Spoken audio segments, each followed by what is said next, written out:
Jack London, The Little Lady of the Big House, Part 56. In a way that sort of digests such things for him, it's great fun for Dick, and besides, it saves him time. He's a dreadfully hard worker, you know. I understand that Dick takes care of them, Graham asked, the while he pleasured in looking straight into the blue eyes that looked so straight into his. As she answered, he was occupied with nothing the faintest hint of bronze, perhaps a trick of the light in her long brown lashes. Perforce he lifted his gaze to her eyebrows, brown, delicately stenciled, and made sure that the hint of bronze was there. Still, lifting his gaze to her high-piled hair, he again saw, but more pronounced, the bronze note glinting from the brown golden hair. Nor did he fail to startle and thrill to a dazzlement of smile and teeth and eye that frequently lived its life in her face. Hers was no thin smile of restraint, he judged. When she smiled all of herself, generously, joyously, throwing the largest of all her being into the natural expression of what was herself and which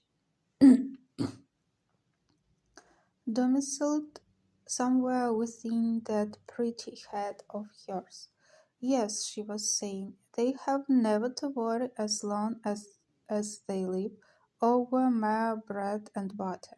Dick is most generous and rather immortal in his encouragement of idleness on the part of men like them. It's a funny place, as you'll find out until you come to understand us.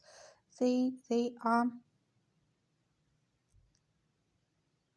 Puritans and hereditaments and such things. They will be with us always until we bury them or they bury us. Once in a while, one or another of them drifts away for a time, like the cat, you know. Then it costs Dick real money to get them back.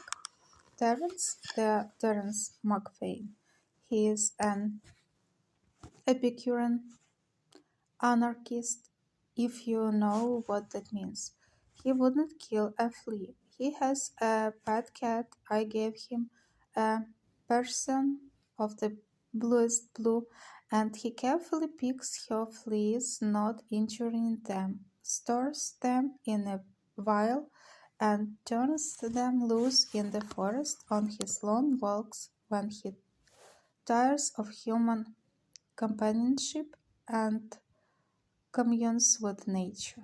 Well, only last year he got a bee in his bonnet, the alphabet he studied for Egypt, without a cent, of course, to run the alphabet down in the home of its origin, and thereby to win the formula that would explain the cosmos. He got as far as Denver, traveling as tramps travel, when he mixed up in some IWW riot for free speech or something. Dick had to hire lawyers, pay fines, and do just about everything to get him safe home again. And the one with a beard, Aaron Hancock. Hancock. Like Terence, he wouldn't work. Aaron's a Southerner, says none of his people ever did work, and that there have always been peasants and fools who just could not be restrained from working. That's why he wears a beard. To shave, he holds, is unnecessary work and therefore immoral. I remember at Melbourne when he broke in upon Dick and me, a sunburned wild man from out the Australian bush. It seems he'd been making original researches in an anthropology or folklorology or something like that.